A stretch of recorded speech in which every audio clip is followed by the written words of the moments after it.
السلام علیکم۔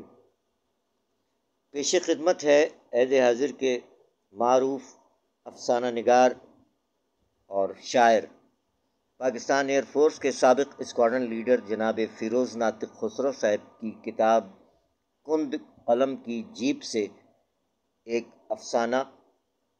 افسانے کا عنوان ہے صبح کا بھولا۔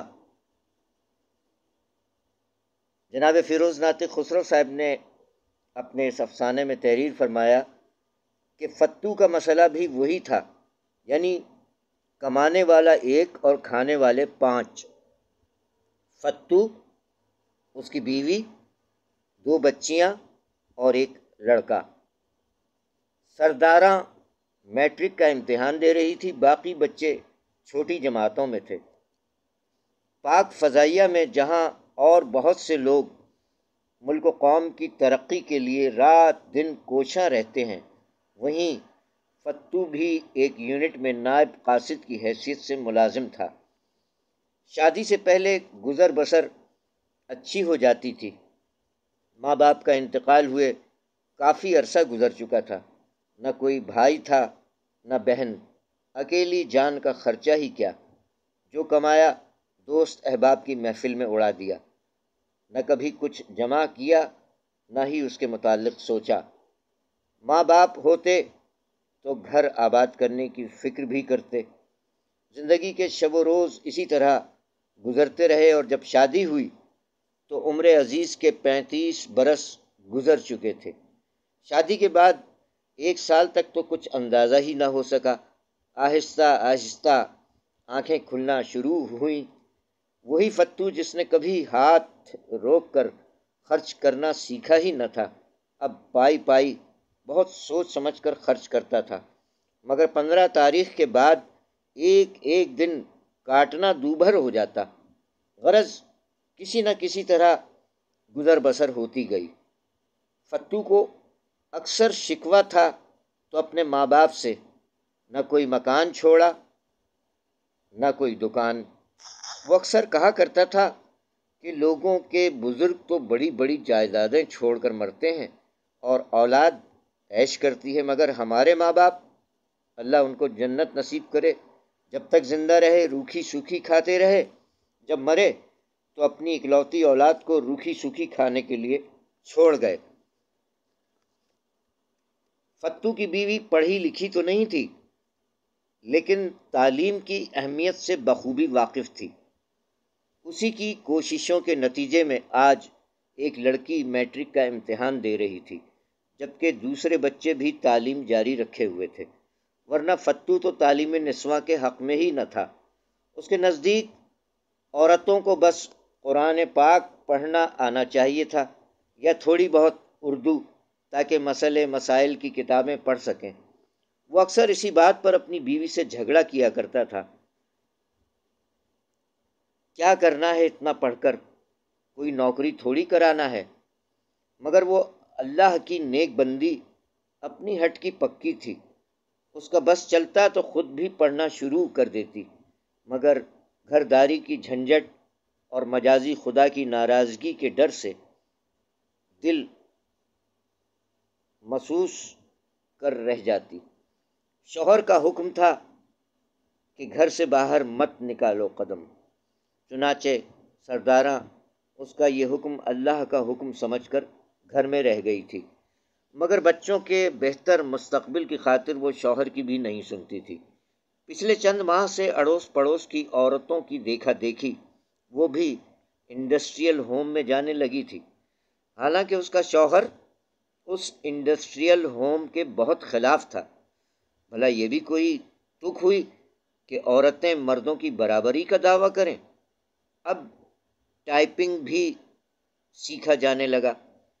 جب سے اس نے یہ سنا تھا کہ انڈسٹریل ہوم میں ٹائپنگ کی کلاسیں ہوتی ہیں تو اس کے تو ہوش ہی اڑ گئے۔ جہاں تک اسے یاد پڑتا تھا تو یہ کام میمیں کیا کرتی تھی، گٹ پٹ کرتی ہوئی سرخ و سفید میمیں۔ کئی روز تک تو اسے یقین نہ آیا، مگر جب اس کے آفس میں بڑے بابو نے بھی تصدیق کر دی تو ماننا ہی پڑا۔ گھر آ کر اس نے بے بات ہی سرداراں کو سخت سست کہا اور یہ بھی کہہ دیا، دیکھ رہی، سن لے اچھی طرح، اگر تو نے کبھی ادھر کا رخ بھی کیا ٹانگیں توڑ کر رکھ دوں گا۔ مگر سرداراں بھی اپنی دھن کی پکی تھی۔ جس روز بیٹی میٹرک کا آخری پرچہ دے کر آئی اسی شام سرداراں اسے لے کر اپوا انڈسٹریل ہوم جا پہنچی، اور اس کے بعد پابندی سے باپ کے ڈیوٹی پر جاتے ہی رشیدہ ماں کی اجازت سے ادھر کا رخ کرتی۔ آج اس بات کو کئی ماہ ہونے کو آئے تھے۔ فتو کو علم بھی نہیں تھا کہ اس کی لا علمی میں یہ ماں بیٹیاں کیا گل کھلا رہی ہیں۔ وہ صبح 7 بجے کا گیا 3 بجے گھر میں داخل ہوتا تو کوئی غیر معمولی تبدیلی نظر نہ آتی۔ آج کل وہ سخت پریشان تھا۔ دمے کا پرانا مریض، اس کا مرض شدت اختیار کر گیا تھا، کوئی محنت کا کام نہیں کر سکتا تھا۔ گھر والے بھی سخت پریشان تھے، ایک ہی کمانے والا ہے، اب کیا ہوگا؟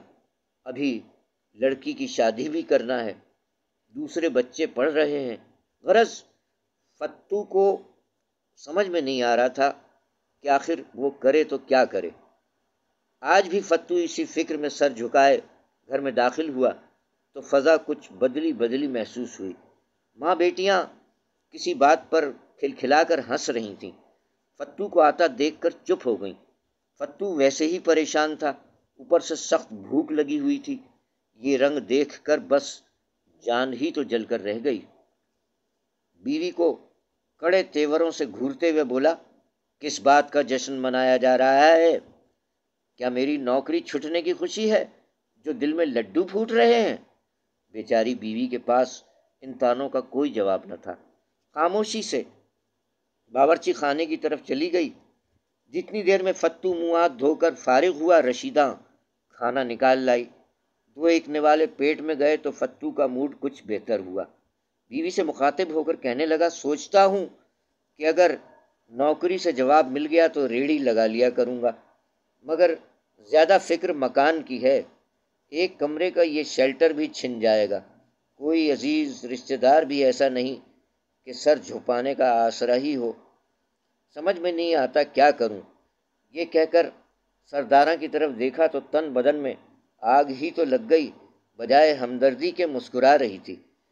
قریب تھا کہ پھر کوئی سخت بات سنا بیٹھتا کہ رشیدہ جلدی سے آگے بڑھ کر بولی، ابو میں اول نمبر سے پاس ہو گئی، آج ہی نتیجہ آیا ہے۔ اچھا، مبارک ہو تیری امی جان کو۔ یہ کہہ کر فتو نے اپنی دانش میں بڑا بھرپور حملہ کیا، اور ابو کو پریشان ہونے کی ضرورت نہیں، آپ کی نوکری چھٹتی ہے تو چھٹے، آپ کو پریشان ہونے کی ضرورت نہیں۔ آج رشیدہ کچھ زیادہ ہی لاڈ میں آ گئی تھی۔ کیا مطلب ہے تیرا لڑکی؟ نوکری چھٹے اور میں پریشان نہ ہوں؟ کہاں سے کھلاؤں گا تم لوگوں کو؟ یہ کہہ کر فتو نے بہت غصے سے اسے گھورا۔ ابو، رشیدہ بولی، آپ ناراض نہ ہوں، مجھے نوکری مل گئی ہے۔ تجھے نوکری مل گئی ہے؟ ارے آج تو ہوش میں ہے؟ سچ کہہ رہی ہوں ابو، لڑکیوں کے اسکول میں مجھے ٹائپسٹ کی جگہ مل گئی ہے۔ اب ہمیں دوسرا مکان مل جائے گا، 2 کمروں والا۔ کیا؟ فتو جیسے حواس باختہ ہو گیا۔ کیا کہا تو نے؟ ٹائپسٹ کی جگہ مل گئی ہے؟ ارے تو نے کہاں سے سیکھا ٹائپ؟ تیرے باپ کو تو آج تک 2 حرف پڑھنا نہ آئے اور تو میموں کی طرح ٹائپنگ بھی سیکھ گئی۔ سرداراں یہ کیا کہہ رہی ہے؟ کہیں پاگل تو نہیں ہو گئی؟ نہیں رشیدہ کے ابو، یہ سچ ہی کہہ رہی ہے۔ تم تو ہمیشہ ان باتوں کے خلاف تھے نا۔ آج سے کوئی 4 ماہ قبل اس نے انڈسٹریل ہوم جانا شروع کیا تھا، وہیں ٹائپ بھی سیکھا۔ اپنے بیس کمانڈر صاحب کی بیگم صاحبہ نے ہماری پریشانی کا سن کر اسے لڑکیوں کے اسکول میں نوکری دلوا دی۔ اب اس وجہ سے اچھا والا مکان بھی مل جائے گا۔ یہ ہوتی ہے علم کی عزت۔ رشیدہ کے ابو، تم بھی فکر نہ کرو، بیگم صاحبہ بہت اچھی ہیں، وہ تمہیں بھی انڈسٹریل ہوم میں چوکیدار کی جگہ دلا رہی ہیں۔ تم تو یوں ہی انڈسٹریل ہوم کے خلاف تھے۔ اور ہاں سنو، میں بھی اب تعلیم بالغاں کی کلاس میں پڑھنے جایا کروں گی۔ شام کو باہر جانا تو میرے لیے بغدادی قاعدہ لیتے آنا۔ فتو کے ذہن میں مسلسل دھماکے ہو رہے تھے، تمام جسم زلزلوں کی زد میں تھا۔ آج تک وہ خواہ انڈسٹریل ہوم سے بدگمان تھا۔ بڑی دیر کے بعد اس کے حواس ٹھکانے آئے۔ رشیدہ کی ماں، کیا ایسا نہیں ہو سکتا کہ مجھے بھی انڈسٹریل ہوم کی تعلیم بالغاں والی کلاس میں تیرے ساتھ داخلہ مل جائے؟ تو بیگم صاحبہ سے بات کر کے تو دیکھ۔ جواب میں ماں بیٹیوں کے بے ساختہ قہقہوں سے فضا گونج اٹھی اور فتو بے وقوفوں کی طرح منہ کھولے ایک ایک کو دیکھ رہا تھا۔ جناب فیروز ناطق خسرو صاحب کی کتاب کند قلم کی جیب سے انتخاب افسانہ صبح کا بھولا سماعت فرمایا۔ اپنی پسندیدگی کا اظہار فرمائیے اور اپنی رائے سے نوازیے۔ بے حد شکریہ۔ اپنے میزبان سرفراز عابدی کو اجازت دیجیے۔